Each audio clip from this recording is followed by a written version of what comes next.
Yeah, they did that. Last night, Milwaukee didn't do anything. Right. Okay. So Darvin Ham also, and I don't know who this is through. This is through, I believe, Mark Spears at Anscape. Darvin says this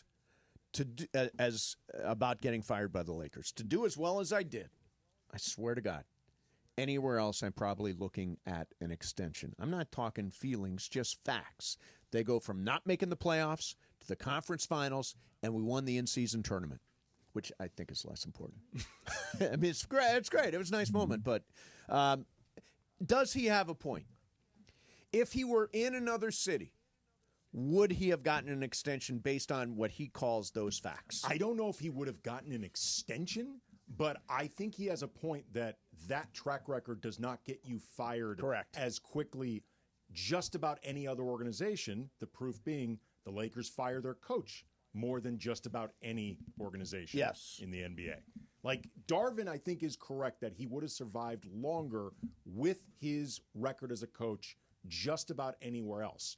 Now, he did lose the locker room by multiple accounts and appearances. Yep. And that is going to be a problem for any coach. Yeah. That said, this is an organization that recycles through coaches fast. And you know what? Ireland said, I'm talking about Ireland again. Ireland says that this is an interesting experiment this year because they have the same roster basically and a different coach, and it's a question of how much difference a coach can make. So far, not much. But what Darvin Ham is saying, isn't it about expectation?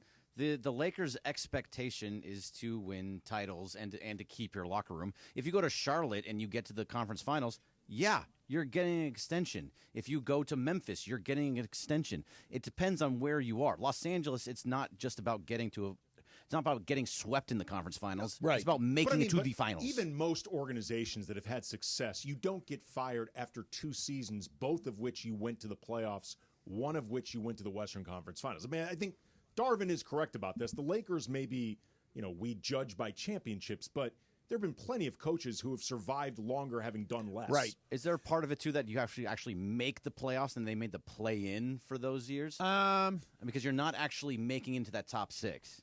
So I go back and I look at last year and I say, I think there were a 46-win team. Yeah.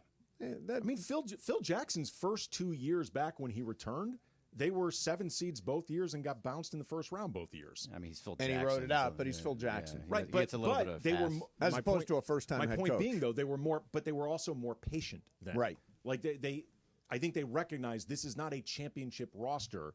Like, Phil Jackson should not be on the hot seat because he can't get a non-championship roster to the championship. Right.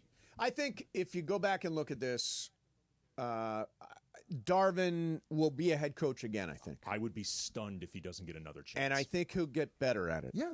I don't think he'll have those screwed-up rotations that we had to deal with last year. That's part of, though, why Darvin lost the locker room last year, because last year he went out of his way, seemingly, to avoid any lineup and any lineup configuration other than the one that got them to the Western Conference Finals. And that was clearly confusing and aggravating the players. Right. Like, it was not a secret. It was obvious the way they talked about it. I even asked Darvin about it one time. Like, is there something that you saw during that playoff run that made you think that look won't work as well? And his answer was like, no. It's basically just, I just haven't been doing it. Yeah, yeah.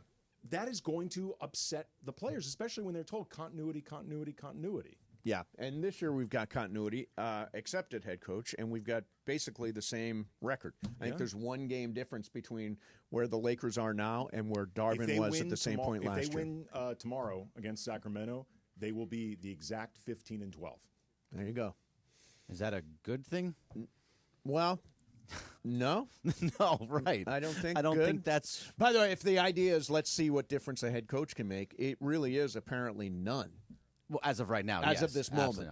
But I mean, Darvin's season turned last year in February. So it began to really turn after the IST. Yeah, because remember they had that. That's when they went into the tank. Yeah, yeah.